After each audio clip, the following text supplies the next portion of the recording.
happy Sunday. I hope that wherever you are and whatever you are doing, you are having a fantastic weekend. If it gets kind of bright in a minute, it's because the sun's out. We've got warm temperatures again. I guess the autumnal weather decided it wasn't ready to be here permanently. So go and watch Chicken and Garden Update if you want to see and hear how that has affected our garden.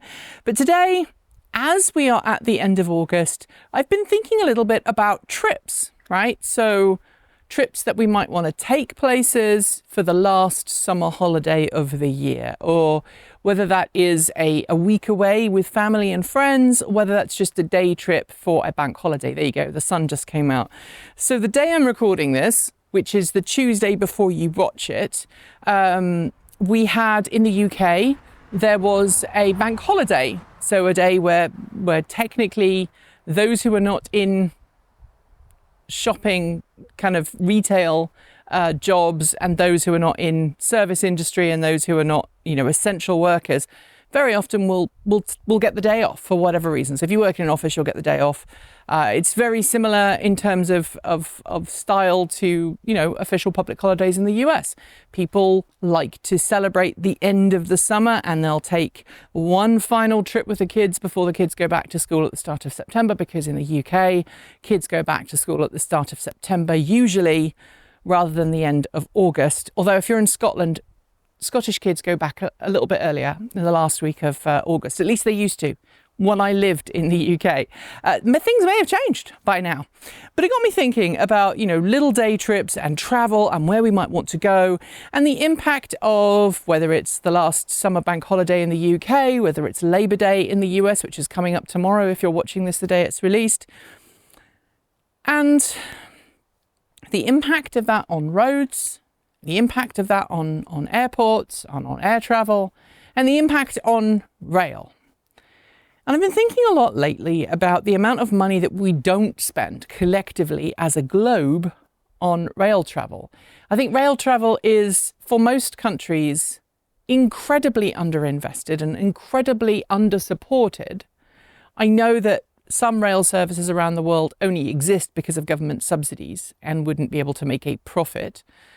But I also know that there are plenty of people around the world who would willingly and joyously take a train somewhere instead of driving or taking a plane, with the caveat that that rail service has to be on time, affordable, efficient, and green. And in many countries around the world, including the US, including parts of Canada, that's really not happening. Rail service in North America as a whole is generally very unreliable, very poor infrastructure. Freight rail has priority over passenger rail because a lot of the freight companies actually own the rail lines that then passenger rail services use. It's all terrible. But I want to know, if I had a magic wand and I could wave it, and we suddenly had a really good rail network in whichever country you live in, a rail network that was powered by renewable electricity, so electrically powered, was fast, think bullet train speeds, was clean inside, it was a pleasant place to be, and it was reasonably affordable, i.e., you didn't have to look for a second mortgage to buy an occasional ticket to go somewhere. Would you take it in preference to a plane? Now, obviously, planes are still inherently going to be faster in mid and long haul applications, but short haul applications, trains win every time because of the requirements that you have to arrive at the airport a couple of hours before you go, and there's generally fewer airports for a metropolitan area, certainly in Europe, than there would be train stations. It might be harder to get to, and all of the kerfuffling that goes around with flying by air. I personally, if I had a really good rail station here just down the road in Portland, Oregon, and it was a high-speed rail service, and for example, I needed to go down to San Francisco or to LA to film something, and I had the option, I would definitely take the train instead of flying, even if that meant I had to leave Portland, I don't know, 5 p.m. on a Monday evening to be in LA by 8 or 9 in the morning on Tuesday. I just travel through the night, sleep on a sleeper coach, wake up in my destination, get up and go and do the thing that I was doing. I would much rather do that than get up at 3 or 4 in the morning, blearily get dressed, have a shower, jump in the truck, drive an hour to the local airport, find a parking space, wait for a shuttle bus, go to the airport, check in, stand in line for security, go through security, then have to pay a huge amount of money for food that I really don't want to eat anyway, but I know I need to eat something because I'm not going to get anything on the plane, and then arrive in LA late because of air traffic control or weather or whatever. That's my personal take on it, but I'd love to know if you feel the same. Maybe you're someone who's like, no, I've actually grown accustomed to sorry, that's a line from The Simpsons. You've grown accustomed to flying. And so therefore, you're like, yeah, I'm used to flying to LA in 2.5 hours. I don't want to take a day to get there. Sorry, trains are not good enough for me. Maybe you are someone who's like, no, I really enjoy driving. I like being in my own car, listening to my audiobook, doing all those things, and then I've got my own vehicle wherever I'm going. If I'm in an EV, I know where the charging spaces are. It's more budget friendly for me because then I have to rent a car when I get the other end. Or maybe you're somewhere else. Maybe you're like, particular situations, yes, I'd fly. Particular situations, I want to take the train. Maybe you're someone who's like, I'll fly if I'm on business. I'll drive if I'm doing it for pleasure. And I'll take the train if and when the need arises.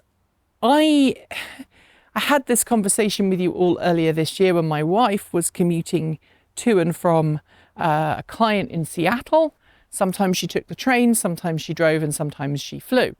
She actually found flying to be in some ways easier because she didn't have to deal with traffic. The train was wonderful, but very unreliable. And she basically said, if the train was super reliable and efficient and got there on time, yes, she preferred the experience of being in the train. She also preferred the experience of driving from the standpoint of she could listen to what she wanted to listen to in the car. She could stop when she needed a break. She could charge when she needed to. But of course, for longer distance trips, it really is train or plane. And for most of us, it's plane. So answer me in the comments below. Magic wand. I fixed the rail network in your country.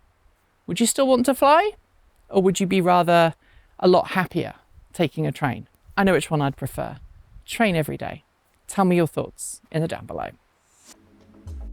Thanks for joining me today, and if you've got thoughts, make sure you leave them in our Discord chat room, our Patreon page, our YouTube comment section, or you can reach out to us on Mastodon. Thanks to the amazing list of people scrolling by on your screen right now.